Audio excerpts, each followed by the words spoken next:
saya satu orang gitu.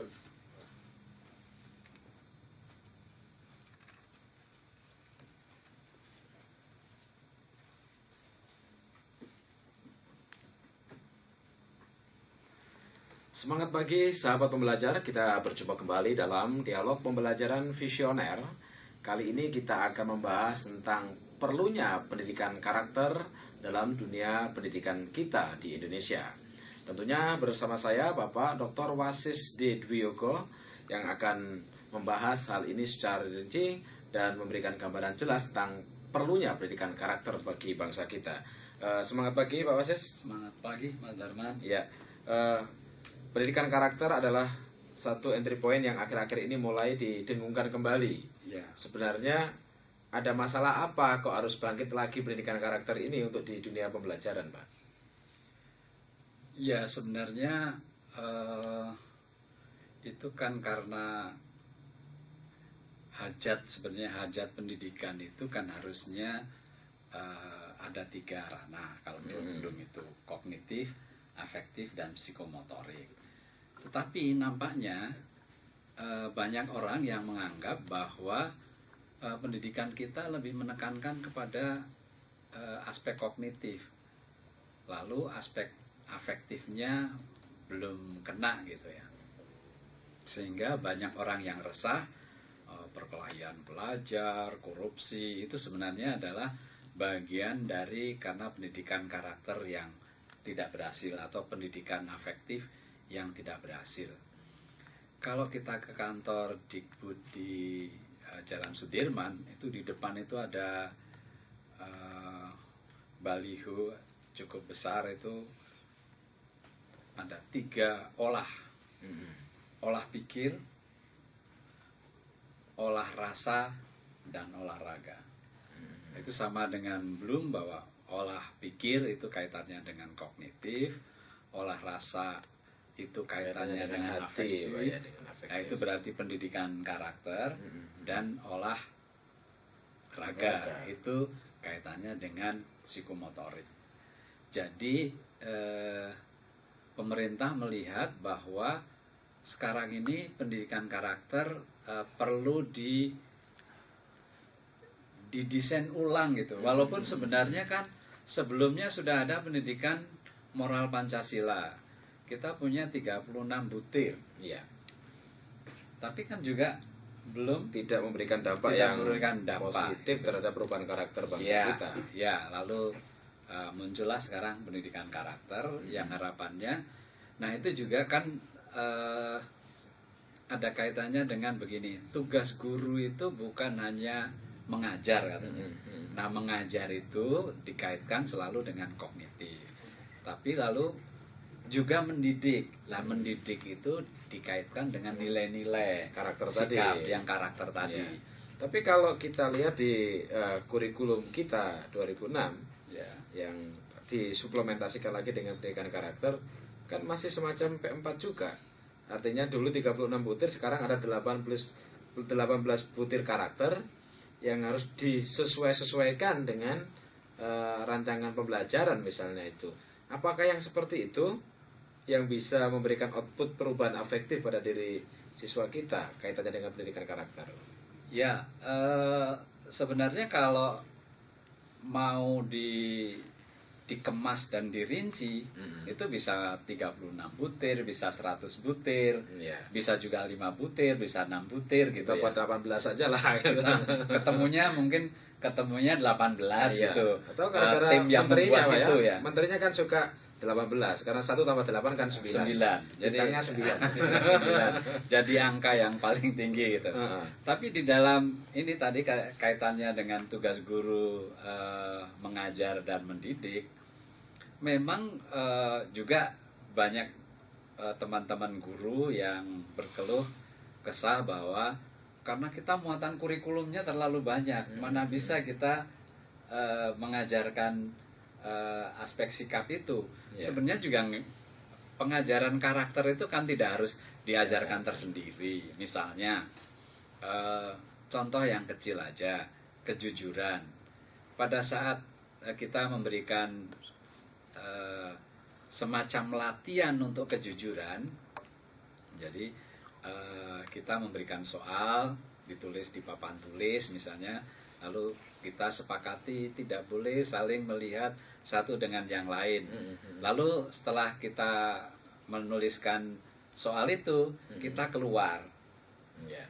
Nah, lalu kita lihat, padahal sebenarnya di belakang itu kita ada CCTV-nya misalnya. Yang tadinya CCTV itu dipasang, anak-anak tidak tahu. Apakah anak-anak itu saling melihat atau tidak gitu. Itu untuk melihat kejujuran. Bukan berarti kita mempelajari definisi kejujuran. Definisi jujur itu apa gitu. Misalnya toleransi. Bagaimana sikap bertoleransi? Bahwa sikap bertoleransi itu tentu kaitannya dengan suku, agama, kepercayaan. Jadi toleransi itu adalah penghormatan terhadap perbedaan-perbedaan. Tidak lalu kadang-kadang juga gurunya itu yang malah ngompor-ngompori misalnya di kelas itu ada anak yang kurus mengatakan, ayo anak yang kurus itu, atau itu si hitam, si keriting. Nah itu sebenarnya juga contoh labeling pendidikan yang tidak bertoleransi kepada siswa-siswa kita. Akhirnya mereka juga akan meniru itu gitu.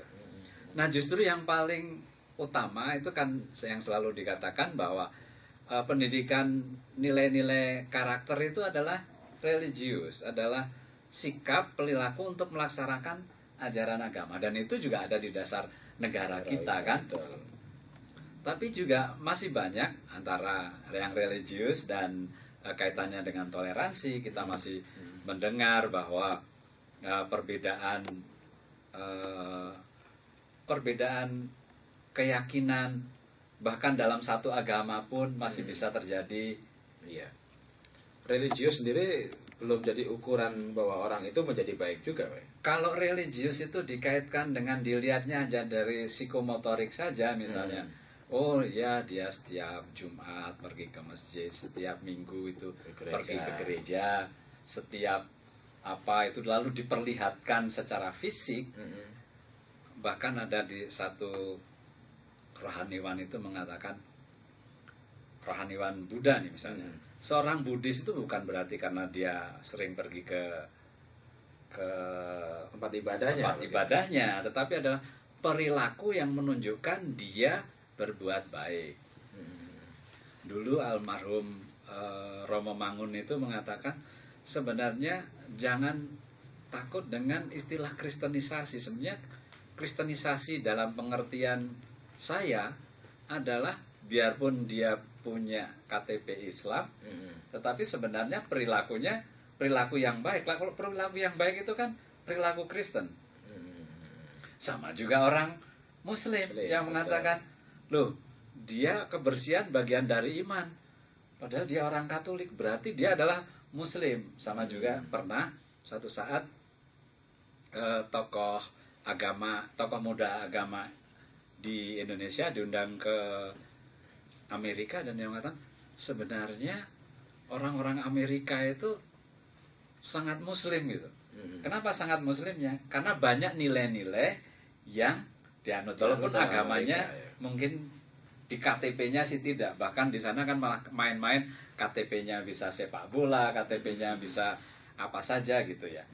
Jadi lebih kepada nilai-nilai. Kalau dilihat kedisiplinan, dilihat dari daya juang, mungkin Cina lebih menerapkan aturan-aturan Muslim dibandingkan dengan ya kan, disiplin dan kerja keras. Ya, ada mahasiswa saya dari Korea, saya tanya, gimana keadaan di Indonesia? 3 bulan pertama saya di sini stres. Loh, kenapa kok stres? Ya karena di sini kuliah pagi, habis itu siang sudah pulang santai, walaupun mungkin ada pekerjaan, tapi kebanyakan orang masih begitu. Di depan kampus itu ada orang pagi-pagi main catur, dan itu tidak terjadi di Korea. Dia bilang gitu. Di Korea dia mencontohkan, saya berangkat ke kerja itu jam 5 pagi dan pulang jam 9 malam. Artinya orang Indonesia sebenarnya lebih tahu cara menikmati hidup dibandingkan dengan orang Korea. Iya, gitu ya. jadi kita menikmati hidup, tetapi juga keinginannya tinggi. Gitu. Tinggi. Jadi kita ingin ingin kaya, tapi nggak mau usaha keras gitu. Betul. Nah, Korea karena dia tahu bahwa sumber daya alamnya kurang, maka dengan cara berpikir dan disiplin dan kerja keras itulah gitu, dan kreatif. Iya. Siapa yang tidak kenal Samsung sekarang? Ya awalnya Nokia, setelah Nokia dihantam oleh Amerika dengan BlackBerry-nya, lalu sekarang BlackBerry dihantam lagi oleh Samsung misalnya. Itu adalah Indonesia daya punya kreativitas. Samsung, Pak. Kalau di Indonesia baru punya Samsung, belum punya Samsung. Iya. Ya. Baik, Pak. Nanti kita akan lanjutkan lagi perbincangan kita, cukup menarik sekali tentang pendidikan karakter, tapi selepas beberapa yang satu ini. Pemirsa, cukup menarik ketika kita berbincang soal pendidikan karakter. Saya akan kembali setelah yang satu ini.